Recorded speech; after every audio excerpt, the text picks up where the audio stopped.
there, Denise here. Thank you so much for stopping by. This is a follow-up video to the first one that I had published just less than a month ago called Finding the Pieces, 30 Years After the Jehovah's Witnesses. I had actually recorded that video in January of 2022, so about 6 months ago. And I was really nervous because it was the first time of really publicly talking about my upbringing that was a very violent domestic abuse cycle. And then also with the Jehovah's Witnesses and, why I eventually left, knowing or realizing at 21 that the elders knew all along what had been happening in my household and looked the other way. That really rocked my world.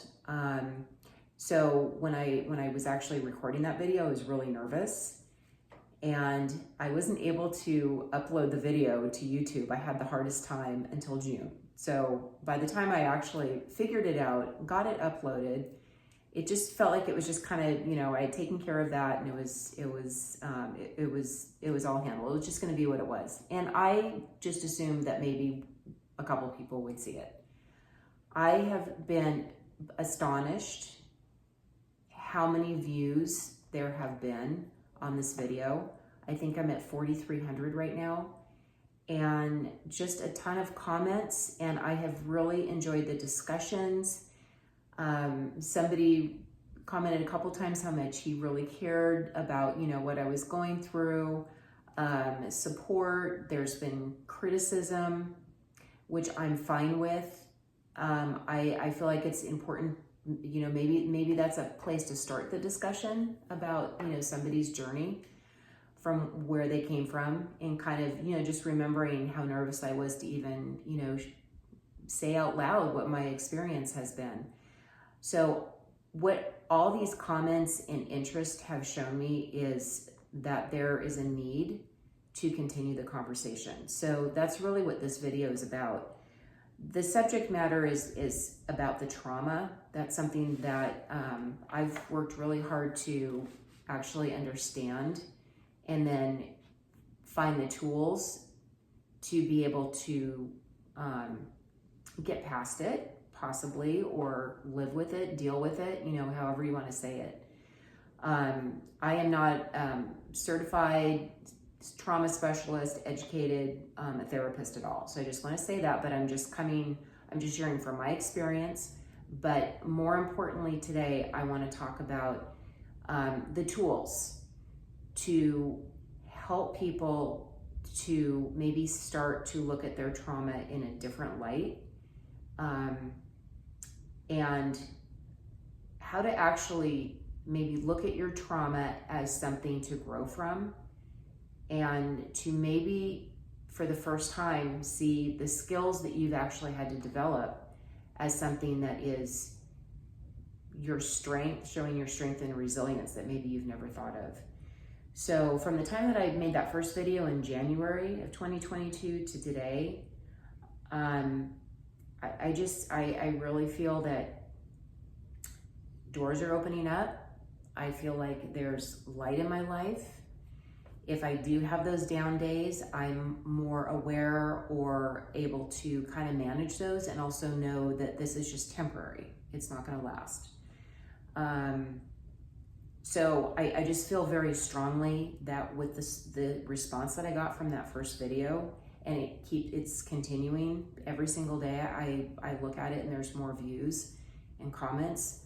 I feel that this is something that I just really want to, shed some light on, in terms of that, hoping for something better, or hoping from relief from feeling like, for me, I felt isolated, I felt thrown away, I felt discarded, I felt trapped in a dungeon, far, far away from anybody knowing where I was. Nobody knew where I was to help me. This is when I was a kid, very young. I felt like I was drowning in sludge. I felt like I was wearing this really heavy winter coat that I couldn't take off in the Arctic. in a cold, harsh environment. Just these really dark places where I felt like my life was super small. So I feel that just kind of all the work I've been doing with the trauma and trying to understand it, I feel like it's just kind of really unfolding, and it's because it's all come together. And I think the biggest piece on that is acknowledging the hold that the JWs had on me, all their rules, without me realizing it. And once I started talking about it, and there's a support group that I will talk about that I was a part of a couple months ago, I think that has really helped to just shed all of this weight. So with that said, I'm going to refer to a couple notes because I want to make sure I covered a couple things. My goal today is to show that anyone can use their resiliency and strength developed in tragedy to define who they are today. If I can give hope to one person, then I have succeeded. You may believe that this is easier said than done, or you're too old. I have had those comments, but it was 30 years before I could figure any of this out. So I'm just going to throw that out at you. If I have figured this out after 30 years post JW and family trauma, you can as well. How do you know what you're capable of if you stay in the same place? I know we are all resilient and stronger than we give ourselves credit for. We have a survival skill set, especially growing up with spiritual abuse and domestic abuse, family violence, whatever it is that has created trauma. I have come across so many stories of people from similar background as mine, so I'm confident this is a real situation that impacts many people. This scenario crosses all boundaries of race, gender, religion, economics, geographic location, you name it, it's there. I am not looking for empathy, sympathy, or confirmation of my experience. These are my experiences, and I want to show that anyone is capable of turning their tragedy into triumph. And I'm not going to sugarcoat the difficulty of this challenge. It has been so hard. But I encourage you to consider what your survival skills are during this video so that you can eventually learn what your strengths are. I know not everyone hearing this will be ready to embark on this journey and trust the process, but maybe in the future you will be. So I'm okay with that. I'm okay if there's pushback, or if I get some critiques, as long as you're nice about it. I had this mindset for 30 years. Anyone who is seeking the answers will find them in spite of the challenges. Please understand that it can be a slow process, but it is so worth it. So there is a poem that I wrote, and please understand, I am not a writer. Writing is tedious to me, and being creative, I'm not that kind of a person. So, however, these words came to me one day. It was kind of interesting how that all worked. And so I'd like to share this with you. So this kind of goes over my experience of growing up in a violent household, and then coupled with the JWs, who I thought were protectors, and where that leaves me now. So it goes like this. For too long you had to hide, being seen was dangerous, a daily risk you know. All those years you hid in plain sight and learned not either to breathe at all. You were trapped in a house of mirrors, so fragile yet nowhere to hide. Breaking the rules could be death, or so it seemed. Your protectors with control and power were the monsters you figured while you saw the long road ahead. Those with answers were nowhere around, disappearing on a whisper, leaving no trace to be seen. Stolen glimpses of lies and deceit you saw as one so young, yet the water's depth proved no relief from doubt while opening to evil abound. Dark shadows hung on with gnashing of teeth and claw, promising to do more harm than good. Nowhere safe, nowhere to run, life held at bay around every turn. Looking out your window of what could be, the sword of despair punctured deeper within. The pain from loss and loneliness unbearable, yet no one could see how it shouldn't have been. Impossible to unsee what had been seen, forward the only way out. The iceberg, cold and unforgiving, floating to an uncharted world taught to us as hell. Yet no one died as they said we would, exposed and vulnerable, still hiding in plain sight. How long will this be? Nightmares showing themselves, what to do with this now. Pain and agony from loss and rejection are the unwelcome intruders packing it in. Who is out there to trust it all? What was the purpose of having this journey when it all seems to be falling out? Twisted promises, smoking mirrors, what does this mean now? The cloak has been torn down to expose roads less traveled with adventures unknown. So basically, I have lived through all this. And the last sentence, the roads less traveled with adventures unknown, that's where I am. And this is really the first time that I've experienced light and options without guilt and shame and judgment.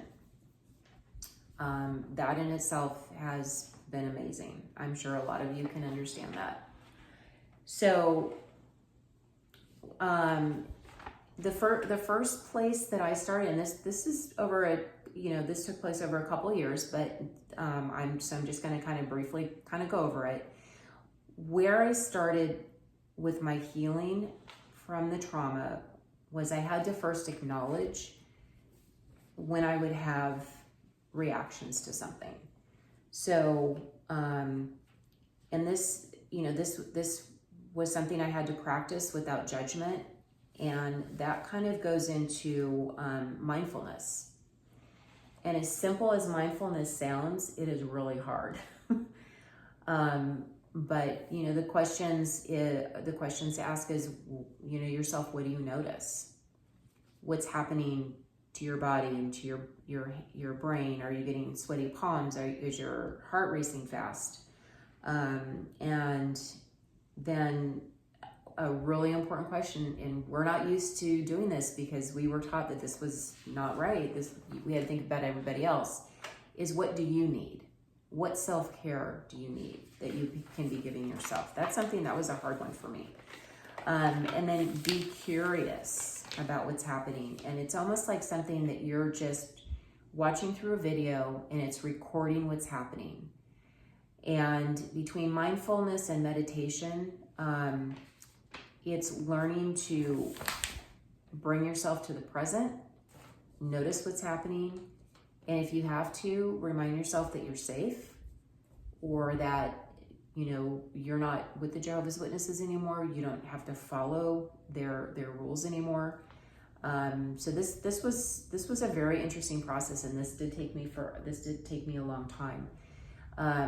The other thing that I will refer to sometimes is DBT, dialectical behavioral skills. I'm looking for my book, or CBT, which is cognitive behavioral skills. Those are skills that get somebody to practice being in the present and paying attention to what's happening. So for my trauma, because it was complex, it was a scenario that happened time and time again over years and years before the age of 5, which is a developmental milestone. So it was something that it was very layered, and I had to try to learn to understand it. And I went off somewhere else, so that's a perfect example of kind of what happens sometimes. So I'm back in the present. But DBT skills were very helpful, along with meditation and mindfulness. And the other thing that really helped me in the beginning was doing research on understanding what trauma does to the body. And what I wound up doing, one of my survival skills growing up was disassociating. And it's interesting that there is a reference with the JW's disassociation, but anyways. So I disassociated most of my life. There was a lot I don't remember. My whole focus was on my mom's survival day to day, even when I was at school. So understanding that, and the next video and I've already published it, gave a list of resources that can help just provide that information. I think that helped a lot, because as I started to do the trauma therapy and the EMDR, I already had a baseline of understanding why I was doing the work I was doing, and kind of, the different steps and what the goals were. I had a lot of undoing to do. So it's kind of like taking a big ball of yarn and trying to find the end piece and then pull it apart. So that was kind of where I started. So many of you may kind of know what my backstory is, but this kind of sums it up. Our family scenario was one about waiting in anticipation for the shit to hit the fan. My coping skills were to check out dissociation when the violence occurred so I wouldn't see what was happening. However, my body recorded everything and I could react in a heartbeat. That would be being invisible, being small, hiding, not breathing. I have realized that I didn't breathe most of my life, and I probably didn't sleep much as well. We were on constant high alert. I have likened these situations as if we were constantly waiting for the militia to storm our hiding spot at home, only to be terrorized, beaten, or killed. While the explosions didn't happen every day, it was just a matter of when. My stepfather had the means, and as we got older and he became more demented, he regularly threatened to shoot my mom with his rifles and guns in front of us.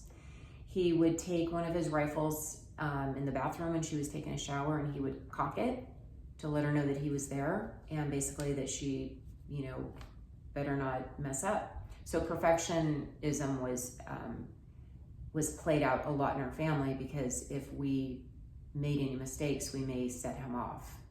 And that was the same with the Jehovah's Witnesses too. So there was a lot of perfection that kind of crossed both situations, in judgment and, falling short. The weekend I was baptized, we went away to a 2-day assembly, and I was probably about 16. My mom was distracted with, the joyous occasion. And on that Sunday when we were coming home, my stepdad always traveled with rifles, because, that's probably what you need when you go to assembly for the weekend.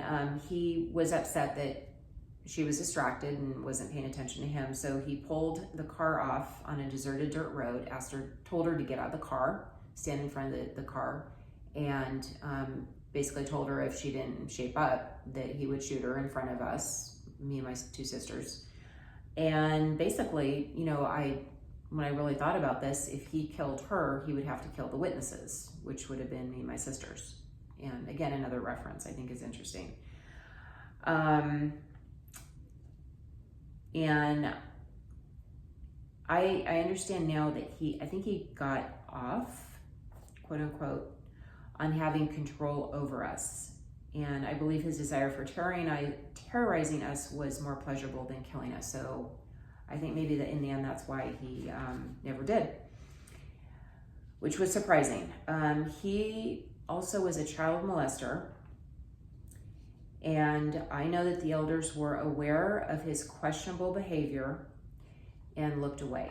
So when I finally was able to put the pieces together, it was around 21. I knew I had to get the hell out of there. I had to, everything had been a lie and a sham. So that's why I eventually left.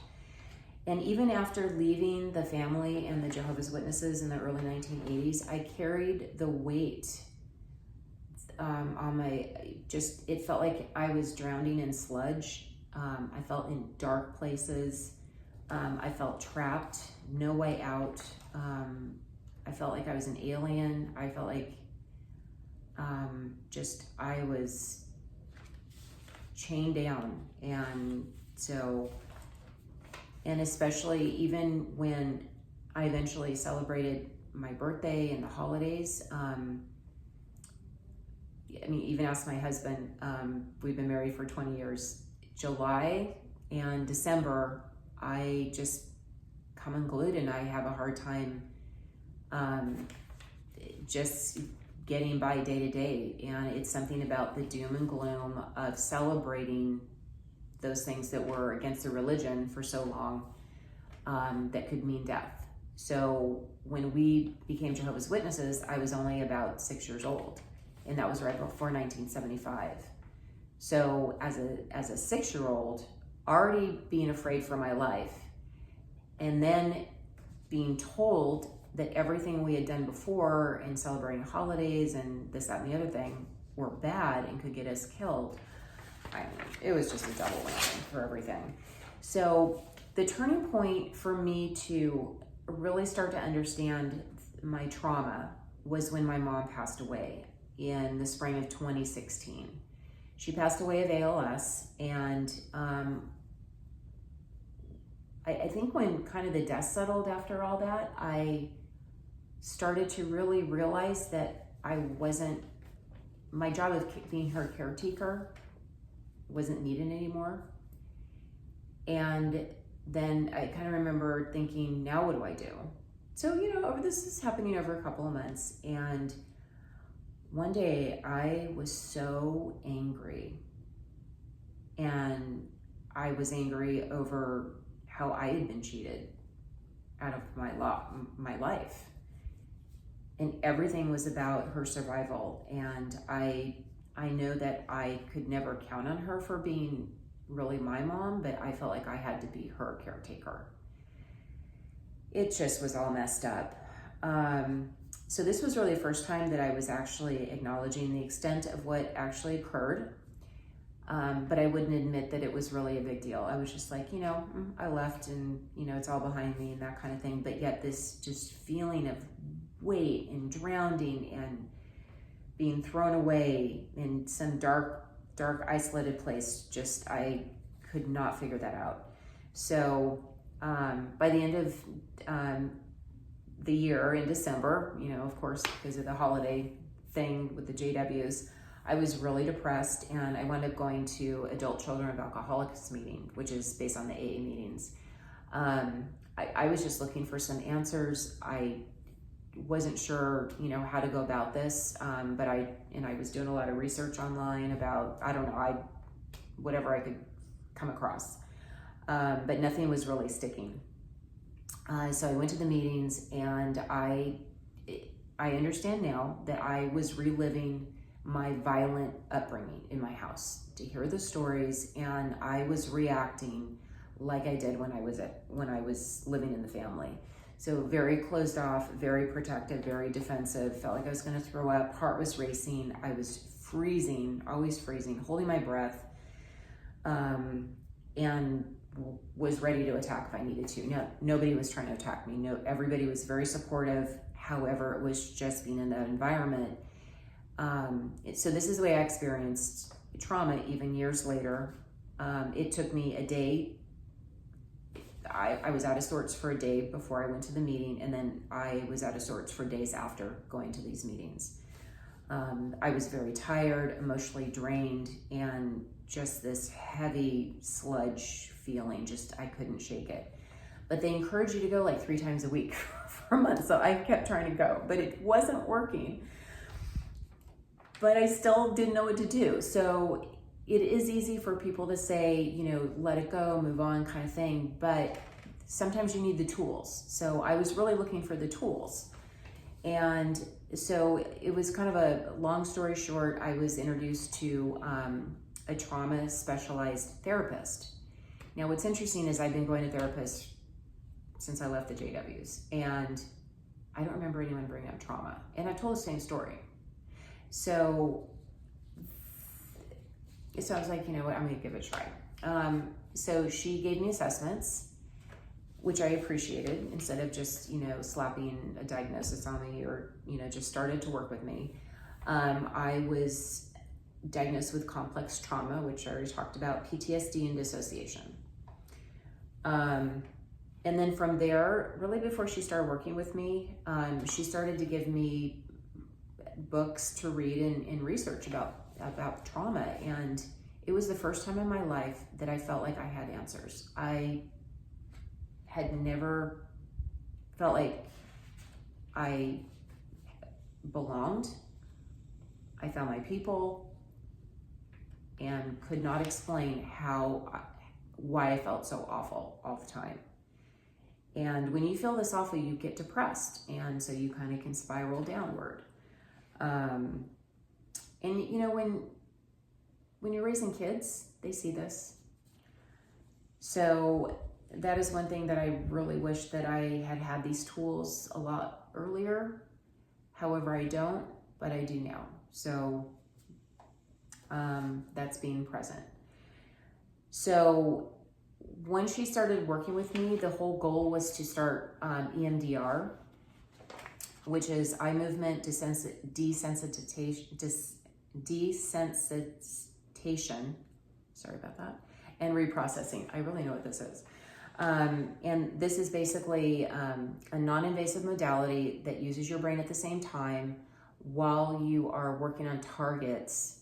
You're not discussing them, but you are working on them, and basically you talk about what you notice. So for months, it was all about the body sensations, the tightening of the heartbeat, the tightening of the stomach, feeling like I'm being choked, feeling like I'm gonna throw up, cold. So that was months of that's what I noticed. And it just is pretty amazing that all that is stored in our bodies until we start talking about it. And we start acknowledging that it's there. So that's where the meditation comes from, is when you do notice it from the mindfulness, when you meditate, it's kind of like just sitting there and just letting it be. And I kind of liken it to when kids are little and they think there's a monster under the bed, and you've looked and you've encouraged them to look, but they don't want to. And the more nights it goes on without them looking under, the monster's bigger and bigger. And then when they finally look, there's no monster. So it kind of is along those, that's a really basic way to explain it, but that's kind of my experience, but it has taken a long time. So that's something else that I wanted to touch base on, is that everybody does this at their own time. For instance, I was not in a position mentally to even be able to handle anything that I had to deal with anything about trauma until my mom passed away. So I'm just going to encourage you to hang in there, and sometimes it's just when it's the right time. Okay, so I talked about the DBT skills. So one thing I want to share is, talk about on your own time, is that we worked on DBT skills, meditation, and understanding trauma for a year before I was physically able to do the EMDR. And when we did the EMDR finally, I think I did it one time, and then we had to wait for a couple months. So what happens is just my sensory system was not able to handle a lot of it, and we had to go very, very slowly. And I'm at a point now that when I have a certain stumbling block on something, I can do EMDR a couple of times, or maybe it takes a couple weeks, and then, we get through it, and then maybe another target comes up. So I know that it's a resource there that I have. And the next chapter, so this was after the video I did in January that I just posted. I really was curious about, okay, so now I understand about the trauma. I've accepted it. It sucked. I had a fucked up life. I'm working on developing skills to manage this, and this is accepting, of what has happened. So now what? So I started to do research on, I wanted to know, what other examples are there of people that have gone through horrific things and have had to reinvent themselves. So I came across this book, Upside, which talks about people that have had tragedies happen, and it's not necessarily trauma or spiritual abuse, from domestic abuse. It could be from being maybe a car accident, a train accident, cancer, somebody that was in the military. It's things like that, and what they've done to turn their life around in spite of it all. Then this one here, Successful Survivors, talks a little bit more about the domestic abuse, and really looking at things different to reinvent yourself and to really use the skill set that we've developed and using the resiliency and strength that we've had to do hard to now do something with our life that we are choosing. Both of these books have been phenomenal. This one there's actually exercises in here. This talks about gratitude, and that's another thing to be able to focus on. And one of the first exercises was, in whatever scenario you went through, what can you be grateful for? And so I kind of scoffed at it and was like, whatever, but I came back to it because I wanted to do all the exercises, and I feel like there's, some benefit out of this. And what I came up with is, I am grateful that I was not murdered. And when I said that a couple times and I wrote it down and I reread it, it really made me stop and ask myself, okay, now where do we go from here? What do I want to do? I'm not in the JWs anymore. I've worked on trauma in being able to release it from my body or to help manage it, because I'm always going to have these issues. I know that.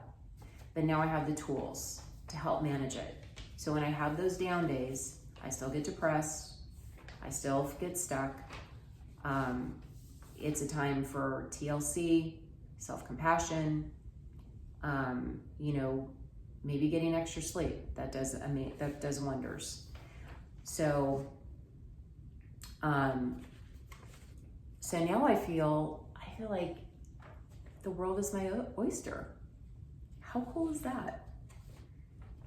So, and just in being able to experience that, in realizing that I have options, that I'm in control, I feel that there's more light in my life than has ever been. And the judgment and the shame, they're not as strong as they have been. And knowing this and sharing what I have actually been through, and hopefully you see that, hopefully you can also see that possibly that's a possibility for you too. So I encourage you guys to notice. So here's a couple things. So mindfulness, notice what is happening. These are just some thought starters. And it's always without judgment. It's just being curious, which is so cool. And if you are being judging, then just notice that. It's okay.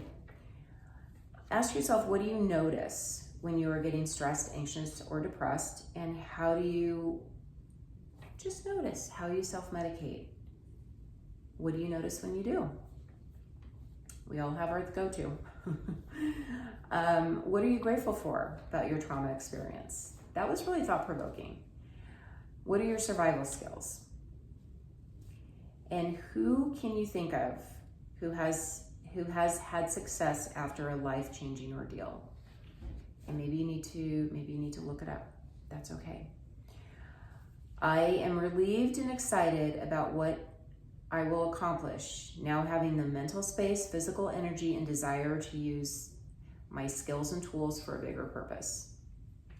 People change throughout their life. I am no different. I just have my personal skill set to work with. I know I will always be reinventing myself, reminding myself where I came from with dignity so that I can use these skills to build up and not tear down. And when we feel differently about ourselves, we're going to have different relationships. And the other thing that I've kind of come to realize is that we can make up our own rules about our life. It doesn't have to be because of the JWs or our family life or anything like that. So what do you want to do with that? So I hope that maybe you've enjoyed this. Maybe there's just one tidbit that has helped. Hopefully there's some thought starters. I would love to hear your thoughts, your comments. Is there anything that maybe, has helped you? I just would really like to, kind of start a forward movement, momentum, because we can all talk about what we've been through, but how do we get to the next step? So that is all I have. My other video that I have published has the resources and the books that I have used and referred to. So hopefully there's something in there. If you have something else that I missed, put it up there. I'd love to hear from you. Okay? Hope you guys have a great day. Bye.